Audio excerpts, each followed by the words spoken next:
Good morning. Good morning.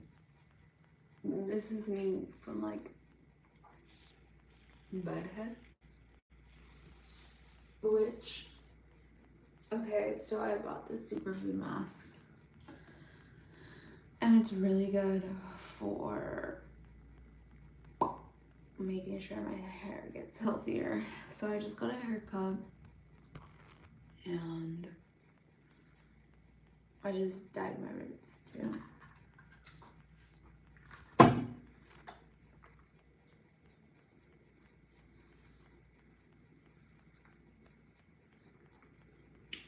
I'm looking at what time it is. Look at this. Guys. Whoa. I really do. I'm gonna get a coat because I'm cold. Or maybe I should turn up the temperature. I literally set it to 71. Why am I setting shit up to 71? That's what I want to know. Or down, more so. I'd set it down to 71. I'm gonna get a jacket until it cools. Warms. And I'll be back.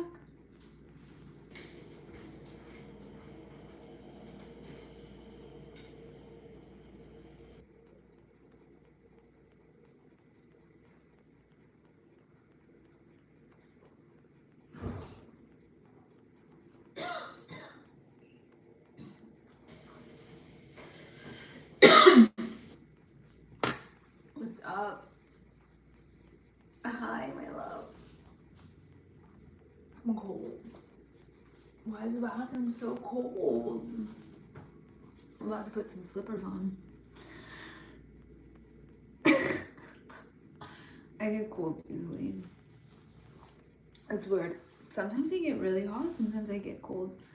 Hi, Raj.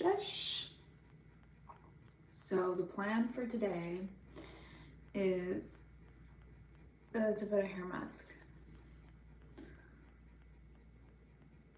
I love you. I woke up so happy because I'm finally getting back to like my normal weight. I don't know what the fuck was happening, but like here, this is like what my core should look like.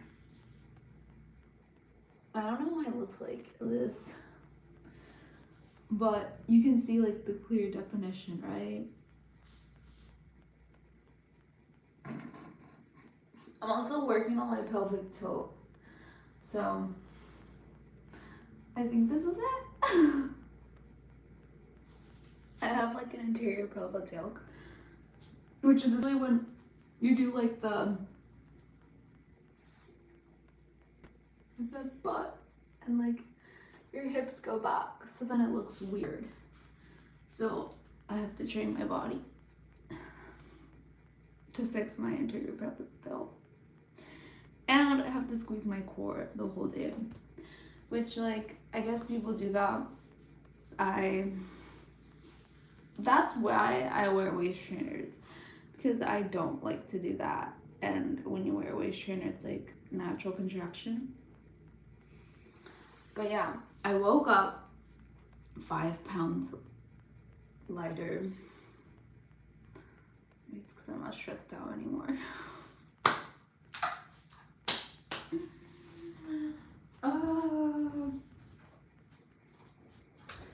I also left my, I'm not gonna say where I left it, but I left my charger. I have a portable charger like about this big.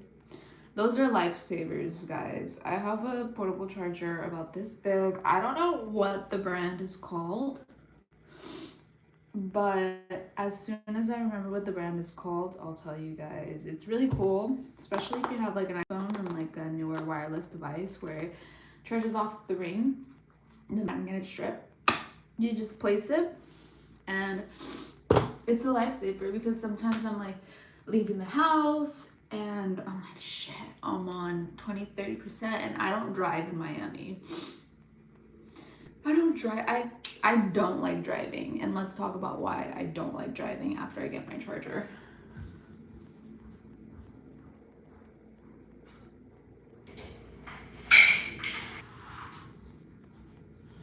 So let's talk about my history, like what I did for work before this. I was a full-on saleswoman. Your girl was going to men in construction and selling plastic walls. So I'm like, girl, if you can sell plastic walls, you can do anything. Literally, plastic walls. Okay. Honestly, it's a good solution. They were plastic walls, and it was a composite product. I'm not gonna sell the product because I could totally sell the product and talk about it, because I like had to believe in it. And for a year, more than a year, I was on the road driving the state of California, the entire state of California, driving me every single day. Well, not every single day, but 3 times a week for like alone around 8 months. And that taught me so much.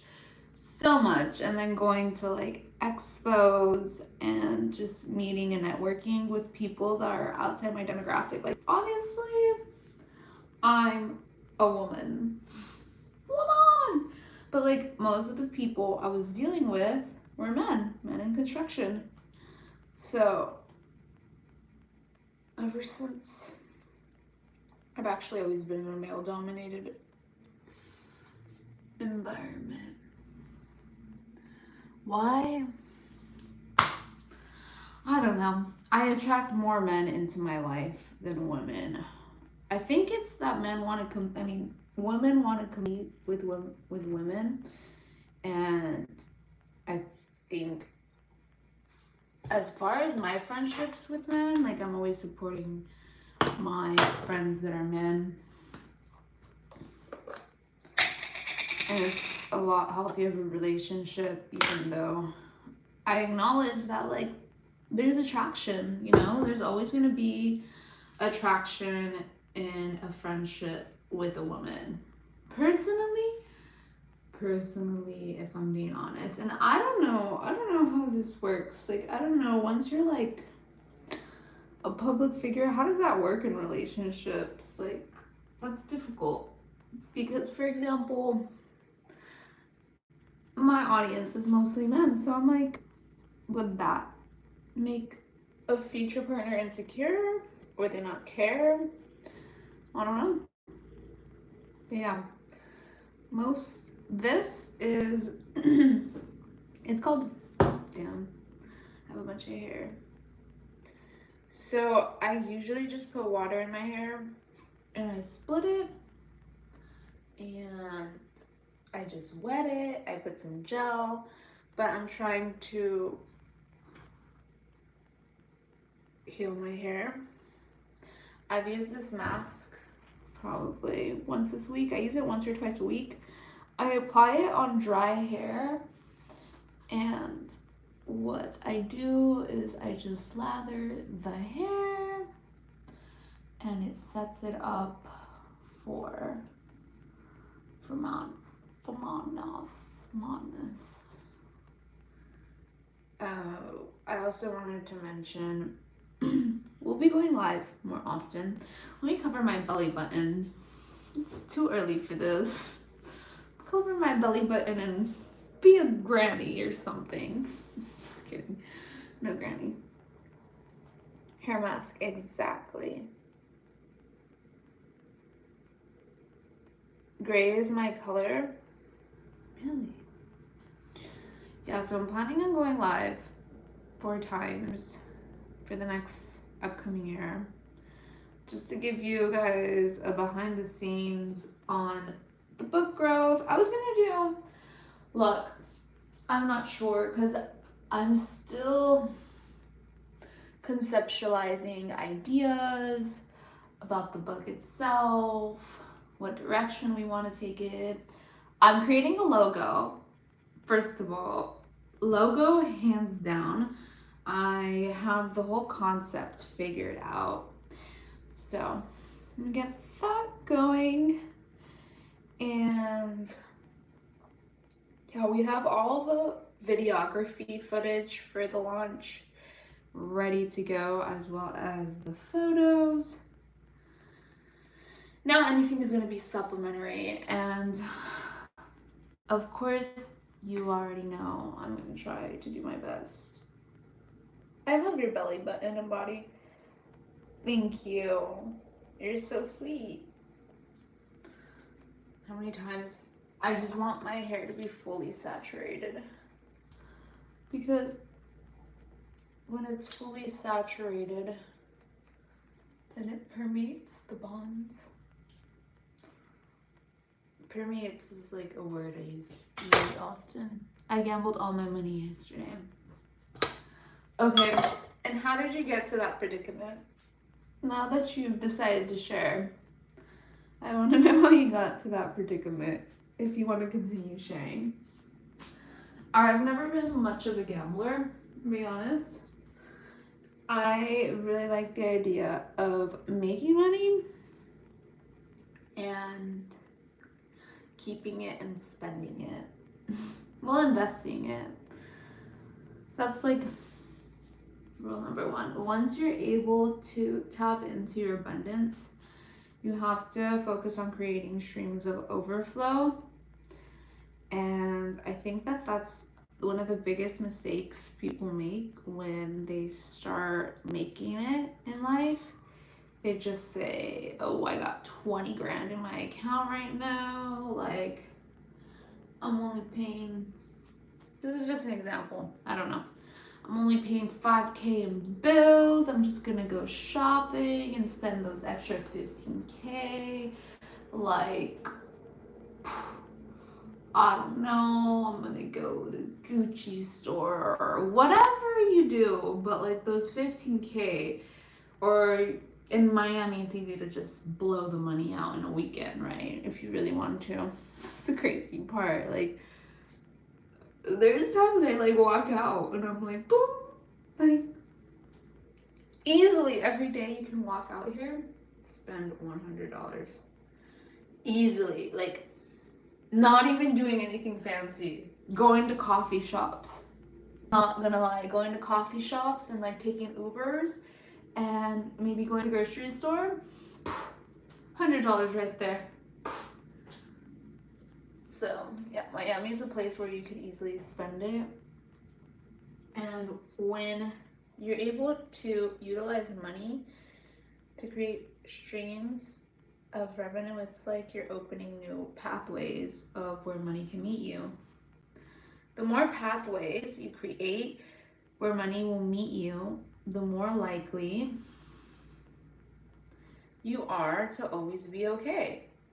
That's why the rich, I have to take off this ring because why does it get so dirty? The rich get richer by creating several streams of income. When you start looking at the mega rich, you best believe they all have multiple streams of income and none of them are trading their time for money. That's one of the, like, I don't straightforward say it out in the book, but it is one of my mentalities, if I'm being honest. If you're still trading your time over money, you are not tapping into abundance. As much as you want to, you're not going to tap into abundance. Hate to break it to you, because abundance is overflow. Your time in the day is not overflowed. It is set to 24 hours a day. And until we finally evolve to a given time and point in society where time is no longer recognized, no. Get the freak out here. No. No. A little thing fell off. You gotta be freaking kidding me. I'm not gonna fix it because, like, How is that possible? What? Guys, look. This is like, it's just Swarovski, so it doesn't even matter. I'm not big on jewelry. I mean, I am, but more like aesthetically. I like crystals and stuff like that. Maybe like when I'm a big baller, I'll buy some like rubies and have my own ruby collection. tell ladies, welcome to my ruby collection. No, if I had to collect, I used to want to collect cars. Your girl has been an ambitious queen since she's been. No, but it's all shifted for the better. I'll tell you why. Because when I was young, I wanted a man to support me. Because that's what I grew up with. I grew up with a father who was a provider. And he was a really good provider. Like, we were always going on vacations, always had what I wanted. So, like, that's how I looked at life, you know? Like, the man's the ones that brings the money in. And, like, I think it's really important to respect the gender norms because a man will always want to feel as a provider, or else he will feel emasculated when a woman tries to like show up. Like, I would never compete with my partner for like money. Like, you know, like who's making more money? I think I would, at this point in my life, with the direction I took, I wouldn't share at all how much money I make. Only with my accountant. That's about it. I think it's important not to share how much money you make. I've learned. Because a lot of people compare themselves. Money is a direct reflection of what you believe you deserve. So sometimes people get a little triggered when they find out that Susie loves herself so much and she's like racking in like 100K per month, and like obviously that's gonna make people pissed if they're busting their ass off like 10 hours a day and they're only making like barely 4K a month or something. Like, I don't know, I'm throwing out numbers here, but the thing is, numbers don't matter. It's the vibes, it's the energy, it's the fucking, I believe in myself, I can make shit happen. There's a problem, let me fix it, let me be your solution. You gotta have that mentality in life, period. You wanna have a good life? You wanna be the type of person that is always there to help, always there to solve problems. You want to make sure that you're always kind, you're speaking words of affirmations. You are the type of person who is respectful, endearing. Yes, it's a lot of work. Yeah, maybe it feels like, who am I doing this for? You're doing it for yourself. Because when you work on building a better world for yourself, you, by consequence, will live in a better world. So, anytime you're complaining, the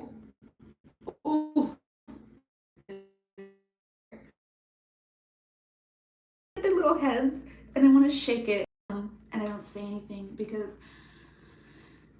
even though I know so much about personal development, I know so much about mental mindset shifting, elevating people's moods, reconnecting to different frequencies. Like, I have so much information on the whole wellness movement. I don't give people advice until they ask me, because I am not infringing my free will and taking people's energetic baggage by bypassing their free will and taking on their karmic baggage because I didn't respect it. This is why I don't talk about people. I don't talk about people. Oh my gosh, I do not talk about people. I do not speak ill of others because I do not want to take on their life. Think about it. Anytime you're speaking about someone else's life in a wrong way, okay? Maybe you're speaking bad about like some rich bitch or some wealthy man or whatever, I don't know. And I don't even know why we're talking about this subject, but it's actually really important because it will change your life once you start doing it. I mean, anything changes your life when you start doing it every single day with intention and with emotional security and consistency. But yeah, when you speak ill of others, you take on everything you are complaining. I stopped complaining. I no longer complain. I mean, at least I'm trying my best. So this is something I've been working on consciously this year, to no longer complain.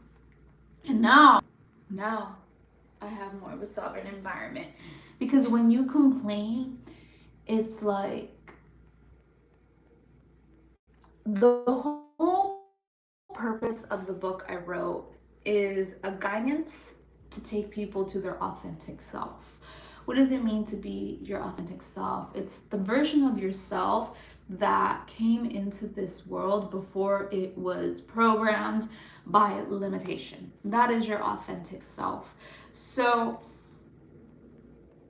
when self is back to its natural state, you're in a pure mindset. You are not focused on lower dimensional, lower frequency emotions, because your authentic self is essentially your highest self. So it's like God's source. We are all collective consciousness.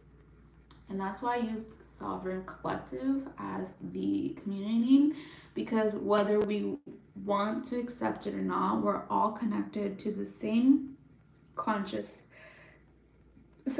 mind. That's why, like, telepathy now, like, crazy. I'll be in public and I'll see someone and we'll contact, and I'm like, oof, this person is acting like they can read my mind. So telepathy is also something that's becoming very dominant, and we're all connected. We're all connected, and that's why when you're hurting someone else, when you're really judging someone else, you're really judging yourself. And that's the remembering. The remembering is that we're all one. We're just living different angles of the same consciousness. That's why I once heard angels are actually angles of different forms of our highest consciousness, our highest self. And our soul is deeply seated. Exactly. And that is what essentially sends out the signal for everything that we live in our reality. If you look around, wherever you are, left, right, left, right, right, you created everything that is in your environment. Like, you created the utmost curated, warm frequency, whatever it is. You made whatever you're perceiving come into existence. That is your power. So if you have the power to create what you're seeing right in front of you, you have the power to curate the movie, the storyline, however you may wish. But it's about believing you have the power. A lot of people externalize their power. They wait for someone to come tell them, fix my life. No, that's the best part. Doing the inner work, figuring it out, like, how do I shift this to that? And that's why we're all magicians. Thank you very much. Because it's the alchemy. It's alchemization. So alchemization is taking energy and transmuting it into something else. Energy work. Because energy is nor created or destroyed. If you look at the rules of thermodynamics, everything is science-based, and there's lots of confirmation that the law of attraction is real.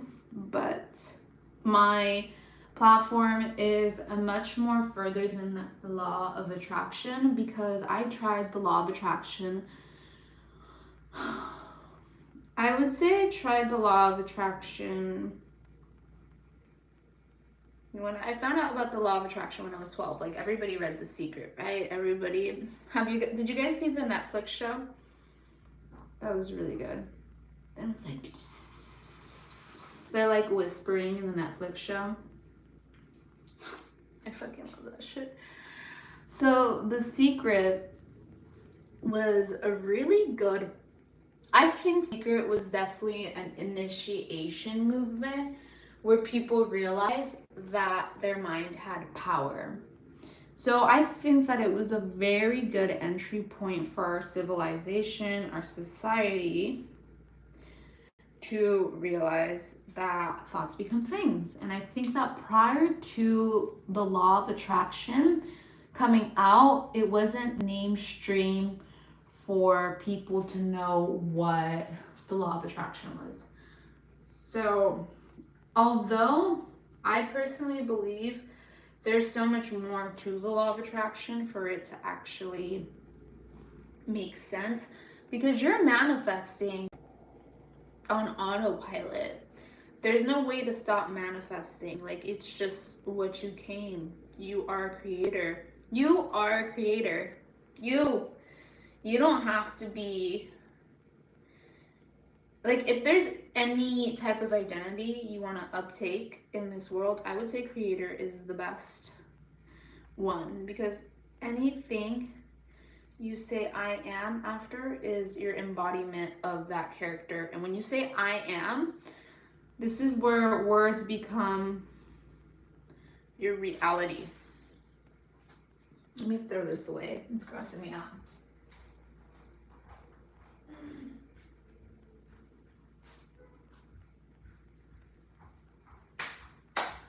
Words become your reality. A lot of people don't focus on what they talk about.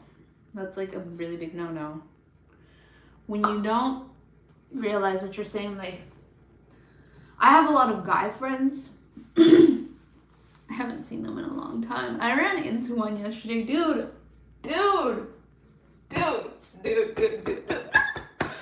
Okay. Fuck it. I don't care if they watch me. They know about my YouTube. One day, do you think these men that I have, like, I would say like acquaintanceships around 20. I used to have more. But sometimes there's falling outs. It wasn't my fault. Now I try to keep like a good boundary between my friendships, like, because guys, like, a lot of my guy friends in my life, like, they've changed my life. Like, it's just, so for me, losing a guy friend, it's heartbreaking. Like, it doesn't all have to be about marrying each other. Like, it could just, I don't know. I'm a guy's girls. But anyways, I had my friends, and I'm a caring person. I really care. Like, this isn't about benefiting me in any way, shape, or possible. I mean, like, yes, obviously I want to flow with abundance. Like, that's my whole vision.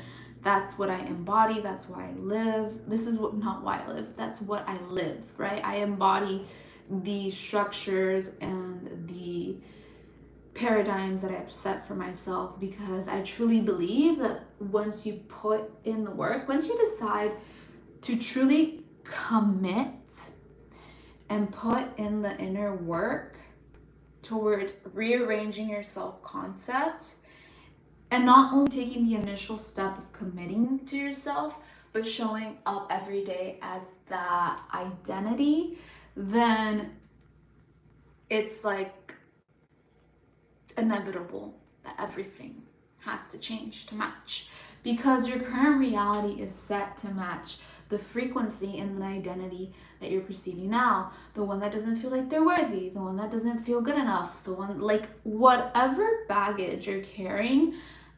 The worst part is people don't even know what baggage they're carrying. That's the worst part. But anyways, back to self-talk before I lose the conversation piece.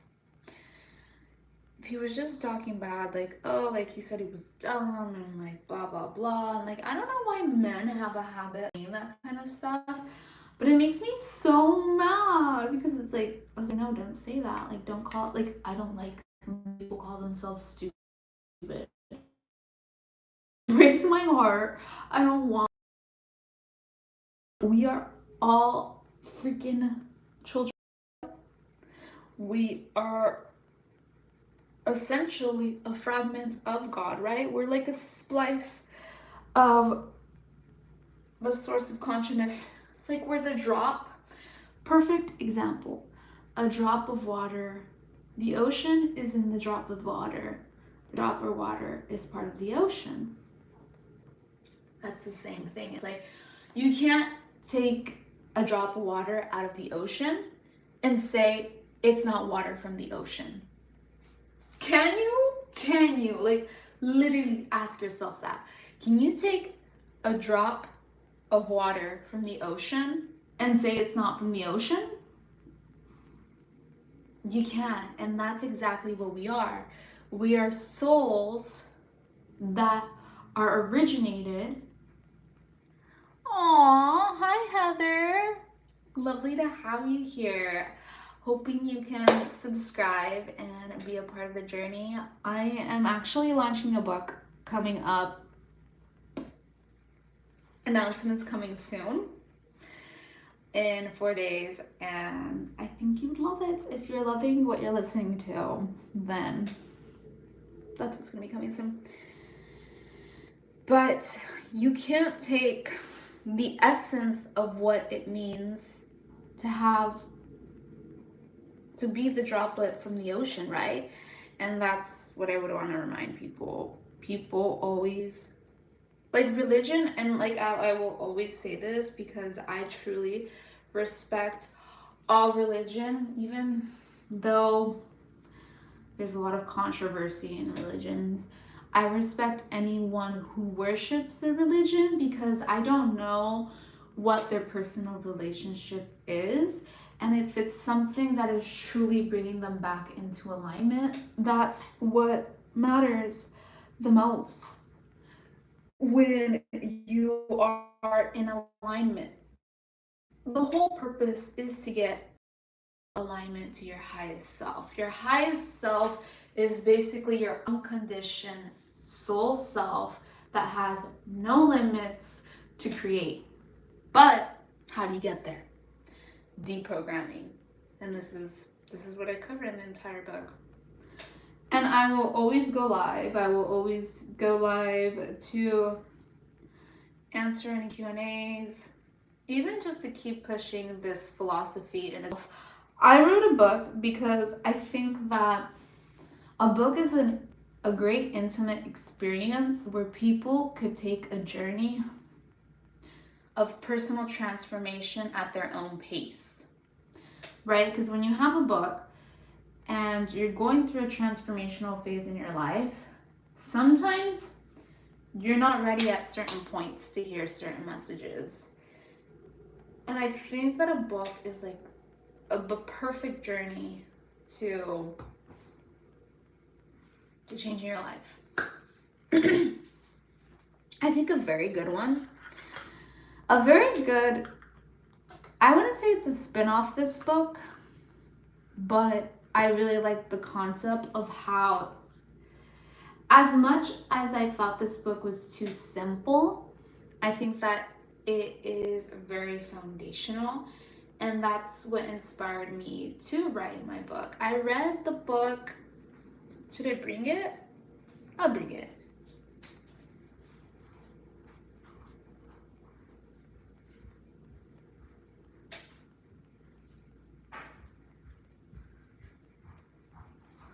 As you all know, I love to read, so you won't be surprised, but this is a classic. This is Think and Grow Rich by Napoleon Hill. And it talks about just more of a streamlined, practical format on financial freedom, abundance. It's all about creating and cultivating the proper form of mindset. But I felt like after I finished reading this book that there needed to be some sort of spiritually aligned, practical book. So I think this is, how do I explain it? It's a beautiful book. I think that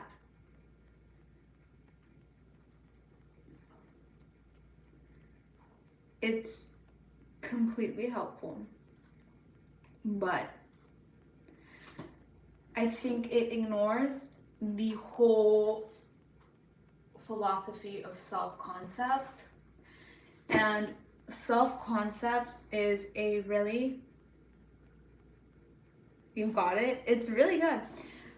Self-concept is like foundational to shifting your inner frequency. And essentially that's what that book would bilaterally have a consequence to. This thing got dirty because of the mask.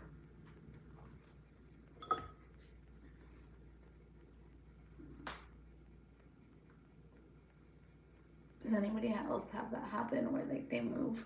I didn't even set up some music.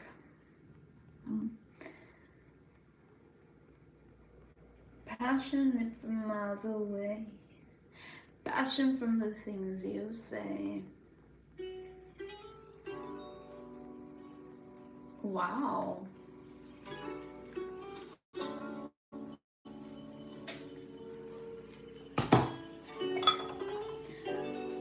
Did I send? I think I might have to head out soon.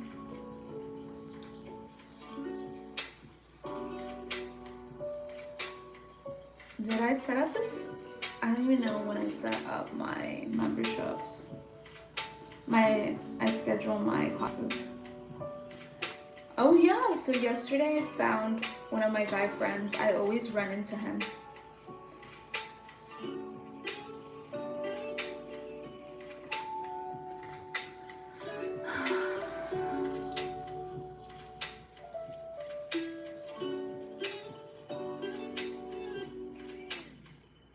I really don't want to rush this live, so I'll change the time. I like low